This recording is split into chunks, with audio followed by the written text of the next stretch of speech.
একটা ছোট্ট গ্রামে রিমি নামে এক মেয়ে থাকত। সে ছিল খুব কৌতূহলী আর সবকিছু নতুন করে দেখতে ভালোবাসত। গ্রামের অন্য বাচ্চারা যেখানে খেলাধুলা নিয়ে ব্যস্ত থাকত, সেখানে রিমি একা একা নতুন কিছু খুঁজতে বেরিয়ে পড়ত।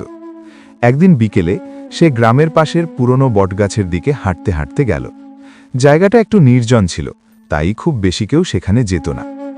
গাছটার নিচে দাঁড়িয়ে হঠাৎ সে মাটির ভেতর থেকে হালকা আলো দেখতে পেল। সে নিচু হয়ে মাটি সরাতেই একটা ছোট আয়না বেরিয়ে এলো।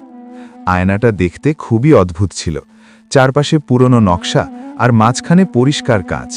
কিন্তু সবচেয়ে অদ্ভুত ব্যাপার ছিল, আয়নাটা যেন নিজে থেকেই হালকা আলো ছড়াচ্ছিল। রিমি কৌতূহল নিয়ে আয়নাটার দিকে তাকাতেই হঠাৎ তার সামনে একটা অন্যরকম দৃশ্য ভেসে উঠল। সে দেখল একটা সুন্দর বাগান, যেখানে রঙিন ফুল ফুটে আছে আর পাখিরা উঠছে। সে আবার তাকালো। এবার সে দেখল একটা মেয়ে একা বসে আছে, তার মুখে দুঃখ। কিছুক্ষণ পরে সেই মেয়েটার পাশে কেউ এসে বসে আর ধীরে ধীরে সে হাসতে শুরু করে। রিমি একটু অবাক হয়ে গেল। সে বুঝতে পারল এই আয়নাটা শুধু ছবি দেখায় না, এটা মানুষের মনের অনুভূতিও দেখায়। সে আয়নাটা বাড়িতে নিয়ে এলো। পরের দিন থেকে রিমি যখনই কারো দিকে আয়নাটা ধরত, সে সেই মানুষের মনের আসল অবস্থা দেখতে পেত।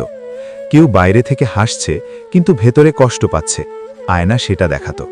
কেউ রাগ করছে কিন্তু আসলে সে দুঃখী, আয়না সেটাও দেখাত। রিমি এই জিনিসটা ব্যবহার করতে শুরু করল। সে কারো মন খারাপ দেখলে তার পাশে বসত, কথা বলতো, তাকে বুঝত। কেউ একা থাকলে তাকে ডেকে নিত। ধীরে ধীরে গ্রামের পরিবেশ বদলাতে লাগল। মানুষ একে অপরকে বুঝতে শুরু করল। ঝগড়া কমে গেল, ভালোবাসা বাড়ল। সবাই ভাবতে লাগল রিমির মধ্যে যেন কোনো জাদু আছে। একদিন গ্রামের দুই বন্ধুর মধ্যে বড় ঝগড়া হলো। তারা একে অপরের সাথে কথা বলা বন্ধ করে দিল। রিমি আয়নার দিকে তাকালো।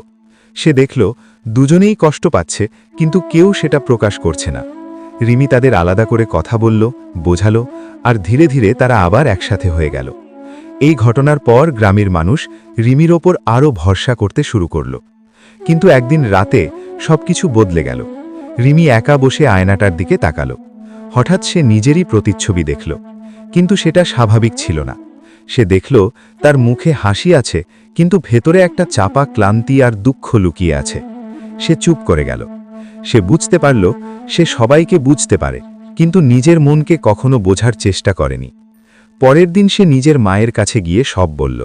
সে বলল সে মাঝে মাঝে ক্লান্ত হয়ে পড়ে, কিন্তু কাউকে বলে না। তার মা তাকে জড়িয়ে ধরে বলল, নিজেকে ভালো না রাখলে অন্যকে ভালো রাখা যায় না। এই কথাটা রিমির মনে গেঁথে গেল। পরের দিন সে আবার আয়নাটার দিকে তাকালো, কিন্তু এবার আয়নাটা আর আগের মতো কিছু দেখালো না, শুধু তার নিজের প্রতিচ্ছবি। সে একটু হেসে ফেলল। সে বুঝে গেছে এখন তাকে নিজের মন দিয়ে সব বুঝতে হবে। সেই দিন থেকে রিমি আর আয়নাটা ব্যবহার করল না, কিন্তু তার ভেতরে সেই বোঝার ক্ষমতা থেকে গেল।